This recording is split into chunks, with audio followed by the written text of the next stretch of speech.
നമ്മുടെ ആദ്യത്തെ കറണ്ട് അഫയേഴ്സിലേക്ക് പോയാലോ? ആരുടെ പ്രസിദ്ധമായ കൃതിയാണ് നെയ് പായസം? ആരുടെ പ്രസിദ്ധമായ കൃതിയാണ് നെയ് പായസം? മാധവിക്കുട്ടിയുടേതാണ്. അതാണ് മാധവിക്കുട്ടിയുടേതാണ്. കുട്ടികൾക്ക് നെയ് പായസം വളരെയധികം ഇഷ്ടമാണല്ലോ.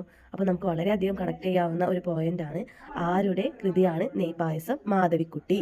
അടുത്ത ക്വസ്റ്റ്യൻ ആണ്, കുഞ്ചൻ നമ്പ്യാർക്ക് തുള്ളൽ പ്രസ്ഥാനത്തിന് പ്രചോദനം നൽകിയ കലാരൂപം. കുഞ്ചൻ നമ്പ്യാർക്ക് തുള്ളൽ പ്രസ്ഥാനത്തിന് പ്രചോദനം നൽകിയ കലാരൂപമാണ് പടയണി. എന്താണ് പടയ? ഇത് നമുക്ക് എങ്ങനെ കണക്ട് ചെയ്യാം? ചോക്ലേറ്റ് എന്ന സിനിമയിൽ ഈ രംഗം ആരും മറക്കൂലല്ലോ. ഇവിടെ ഒരു പട ഇളകിയിട്ടല്ലേ അവിടെ ഒരു പ്രശ്നത്തിനായിട്ട് അവർ വരുന്നത്. പട ഇളകിയിട്ട് ഇപ്പോൾ കുഞ്ചൻ നമ്പ്യാർക്ക് തുള്ളൽ പ്രസ്ഥാനത്തിന് പ്രചോദനം നൽകിയ കലാരൂപത്തിന്റെ പേരെന്താണ്? പടയണി. എന്താണ് പടയണി? എന്ന് നമുക്ക് അടുത്ത ക്വസ്റ്റ്യനിലേക്ക് പോയാലോ?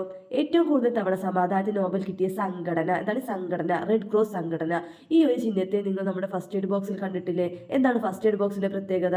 ഒരു മനുഷ്യന് ഒരു പ്രത്യേക സാഹചര്യത്തിൽ ഒരു അത്യാവശ്യ ഘട്ടത്തിൽ അവർക്ക് ചികിത്സ നൽകുന്നതാണ് എന്ത്? ഫസ്റ്റ് എയ്ഡ് എന്ന് പറയുന്നത് അല്ലെ? പ്രഥമ ശുശ്രൂഷ എന്നൊക്കെയാണ് പറയുന്നത്. നിങ്ങൾ സ്കൂളുകളിൽ വെള്ള യൂണിഫോം ഇട്ട് JRC കുട്ടികളെ കണ്ടിട്ടുണ്ടായിരിക്കും. അതൊക്കെ ഇതിന്റെ ഒരു ഭാഗമാണ് കേട്ടോ. അപ്പോൾ യുദ്ധത്തിലൊക്കെ അപകടം പറ്റിയ കൈകാലുകളൊക്കെ നഷ്ടപ്പെട്ട അല്ലെങ്കിൽ സഹായിക്കാനില്ലാത്ത ആളുകളെയൊക്കെ സഹായിക്കുന്ന, അപകടങ്ങളിൽ നിന്ന് സംരക്ഷിക്കുന്ന ഒരു സംഘടനയാണ് എന്ത്? റെഡ് ക്രോസ് സംഘടന എന്ന് പറയുന്നത്. അത് ഇവർക്ക് തന്നെയല്ലേ കൂടുതൽ നോബൽ സമ്മാനം ലഭിക്കേണ്ടതും അല്ലേ?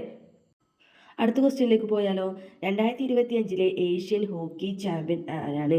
ഇന്ത്യയാണ് കേട്ടോ. ഹോക്കിയെ കുറിച്ച് പറയുമ്പോൾ അല്ലേ, ഹോക്കിയുടെ ഉത്ഭവം തന്നെ ഇന്ത്യയിൽ നിന്നാണ്. നമ്മുടെ ദേശീയ ഗെയിംസ് ആണ് എന്ത്? ഹോക്കി എന്നറിയപ്പെടുന്നത്. കേരളത്തിൽ നിന്നുള്ള ഒരു ഹോക്കി താരം ആരാണ്? PR ശ്രീജേഷ് ആണ്. PR ശ്രീജേഷിന് പത്മശ്രീ ഒക്കെ ലഭിച്ച വ്യക്തിയാണ്. ഇന്ത്യയുടെ ഹോക്കിയുടെ വാൾ എന്നറിയപ്പെടുന്നത് ആരാണ്? PR ശ്രീജേഷ് ആണ് അല്ലേ. അപ്പം നമുക്ക് ഏറ്റവും അഭിമാനകരമായിട്ടുള്ള ഒരു വ്യക്തി കേരളത്തിൽ നിന്നാൽ അത് അദ്ദേഹം ഹോക്കിയിലെ ഗോൾ കീപ്പറാണ്. ഹോക്കിയെ കുറിച്ച് പറയുകയാണെങ്കിൽ ധാരാളം കാര്യങ്ങൾ പറയാണ്ട്, കഴിഞ്ഞ ഒളിമ്പിക്സിൽ വെങ്കല മെഡൽ നേടിയതാണ് ഹോക്കിയിൽ. ഹോക്കി ടീം എന്ത് ചെയ്തിട്ടുണ്ടായിരുന്നു? വെങ്കല മെഡൽ നേടിയിട്ടുണ്ടായിരുന്നു. അപ്പം അങ്ങനെ 2025 ഏഷ്യൻ ഹോക്കി ചാമ്പ്യൻ അങ്ങനെ വിട്ടുകൊടുക്കാൻ പറ്റുമോ? ഇല്ല. നമ്മളെല്ലാത്തിലും വിജയിക്കുന്ന ആളുകളാണ് അല്ലേ. ഹോക്കി എന്ന് കേൾക്കുമ്പോൾ തന്നെ നമുക്ക് PR ശ്രീജേഷിനെയും ഹോക്കി കളിയെയും ഒളിമ്പിക്സിനൊക്കെ ഓർമ്മ വരാറുണ്ടല്ലോ. അതുകൊണ്ട് 2025 ഏഷ്യൻ ഹോക്കി ചാമ്പ്യൻ ആരാണ്? ഇന്ത്യയാണ് കേട്ടോ. അടുത്ത ക്വസ്റ്റ്യൻ ആണ്, ഏറ്റവും കൂടുതൽ മികച്ച നടനുള്ള ദേശീയ പുരസ്കാരം നേടുന്ന മലയാളി? മമ്മൂട്ടി. ഏറ്റവും കൂടുതൽ മികച്ച നടനുള്ള ദേശീയ പുരസ്കാരം നേടുന്ന മലയാളിയാണ് മമ്മൂട്ടി. നമുക്കിതെങ്ങനെ കണക്ട് ചെയ്യാം? ഇത്രയും പ്രായമായിട്ടും അദ്ദേഹത്തിന്റെ ചർമ്മത്തിൽ നിന്ന് നമുക്ക് പ്രായമായും തോന്നാറില്ലല്ലോ, അഭിനയത്തിൽ നിന്നും നമുക്ക് തോന്നാറില്ല. അതുകൊണ്ട് ഇദ്ദേഹത്തിന് എത്രയും വേണമെങ്കിലും ദേശീയ അവാർഡുകൾ വാങ്ങിക്കൂട്ടാലോ. അപ്പൊ ഏറ്റവും കൂടുതൽ ദേശീയ അവാർഡ് വാങ്ങിയിട്ടുള്ള മലയാളി ആരാണ്? മമ്മൂട്ടിയാണ് കേട്ടോ. നളചരിതം കിളിപ്പാട്ട് രചിച്ചത് ആരാണ്? കുഞ്ചൻ നമ്പ്യാര്. നളചരിതം കിളിപ്പാട്ട് രചിച്ചത് ആരാണ്? കുഞ്ചൻ നമ്പ്യാർ. പണ്ട് കാലത്ത് പക്ഷികൾ സംസാരിക്കുന്ന രീതിയിൽ രചിച്ച ഒരു കവിതയാണെന്ത്? നളചരിതം കിളിപ്പാട്ട് എന്നറിയപ്പെടുന്നത്. കുഞ്ചൻ നമ്പ്യാരെ തുള്ളൽ പ്രസ്ഥാനത്തിന്റെ ഉപജ്ഞാതാവെന്നും പറയാറുണ്ടല്ലോ. തുള്ളൽ എന്ന് പറയുന്നത് നമ്മൾ സാധാരണ സംസാരിക്കുന്ന ഭാഷ പോലെയാണോ? അതിൽ നിന്നും വ്യത്യസ്തമായി ഹാസ്യമായ രൂപത്തിൽ സമൂഹത്തിൽ നടക്കുന്ന പ്രശ്നങ്ങളെ ചൂണ്ടിക്കാണിക്കുന്ന രൂപത്തിലാണല്ലോ തുള്ളൽ അവതരിപ്പിക്കുന്നത്.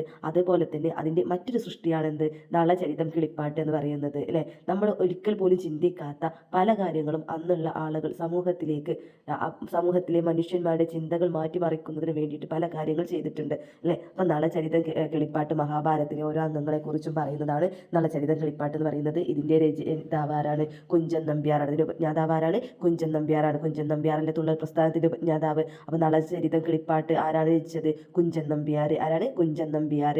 തുള്ളൽ എന്ന് പറയുന്നത് നമ്മളുടെ ചിന്തകൾക്കപ്പുറത്തായിട്ട് മനുഷ്യന്മാരുടെ ആ സമൂഹത്തിൽ നടന്നിരുന്ന നീചത്വങ്ങളൊക്കെ ചൂണ്ടിക്കാണിക്കുന്നു അല്ലെ. അതുപോലെ തന്നെ മറ്റൊരു സൃഷ്ടി നളചരിതം കിളിപ്പാട്ട്. എന്താണ് നളചരിതം കിളിപ്പാട്ട്? ഒരു കിളിയുടെ സംസാര രൂപത്തിൽ ആ കിളി എങ്ങനെയാണോ സംസാരിക്കുന്നത് ആ രീതിയിലുള്ള ഒരു കവിതയാണ്. അപ്പോൾ ഓക്കെ അല്ലേ. അപ്പൊ നളചരിതം കിളിപ്പാട്ട് രചിച്ചത് ആരാണ്? കുഞ്ചൻ നമ്പ്യാർ. ആരാണ്? കുഞ്ചൻ നമ്പ്യാർ.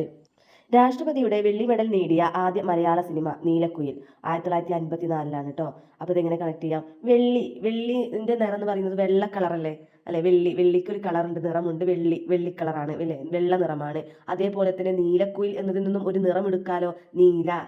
നീലക്കുയിൽ എന്നതിൽ നിന്നും ഒരു നിറം എടുക്കാലോ. ഇത് കണക്ട് ചെയ്യാൻ വേണ്ടി പറഞ്ഞു തരുന്നതാണ് മിസ്. രാഷ്ട്രപതിയുടെ വെള്ളി മെഡൽ നേടിയ ആദ്യ മലയാള സിനിമ നീലക്കുയിൽ 1954.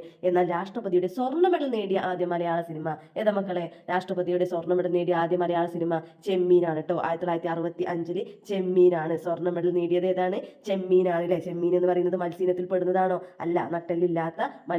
നട്ടലില്ലാത്തൊരു ജീവിയാണത് ചെമ്മീൻ. അതുകൊണ്ട് അത് മത്സ്യത്തിൽ ഉൾപ്പെടില്ല. ചെമ്മീന്റെ നിറം ഒരു സ്വർണ്ണ നിറമാണല്ലോ. അതുകൊണ്ട് രാഷ്ട്രപതിയുടെ ആദ്യത്തെ സ്വർണ്ണ മെഡൽ നേടിയ ആദ്യ മലയാള സിനിമ ഏതാണ്? ചെമ്മീനാണ് കേട്ടോ. അടുത്തത് ദേശീയ കഥകളി ദിനം ഒക്ടോബർ 16. ദേശീയ കഥകളി ദിനം ഒക്ടോബർ 16. ഇതെങ്ങനെ നമുക്ക് കണക്ട് ചെയ്യാം?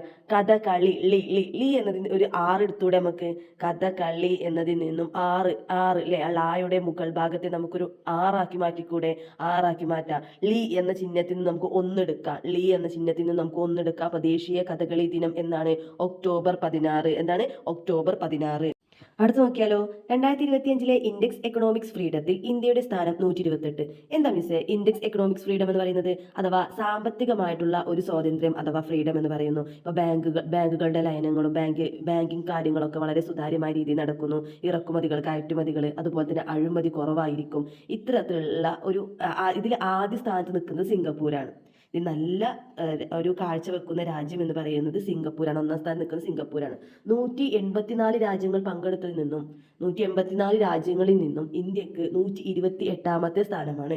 അപ്പോൾ എങ്ങനെയാണ് ഈ എക്കണോമിക്സ് ഫ്രീഡം കണ്ടെത്തുന്നത്? എങ്ങനെയാണെന്ന് ചോദിച്ചാൽ അവിടെ ഉണ്ടാകുന്ന വ്യാപാര നയങ്ങൾ, സാമ്പത്തികമായിട്ടുള്ള മറ്റ് അച്ചടക്കങ്ങൾ, ബാങ്കിങ് കാര്യങ്ങൾ, അഴിമതി കുറവ്, ഇതൊക്കെ വെച്ചിട്ടാണ് ഒരു രാജ്യത്തെ റാങ്കിങ്ങിൽ ഉൾപ്പെടുത്തുന്നത്. അപ്പോൾ ഇതിൽ ഇന്ത്യയുടെ സ്ഥാനം 128ആണ്.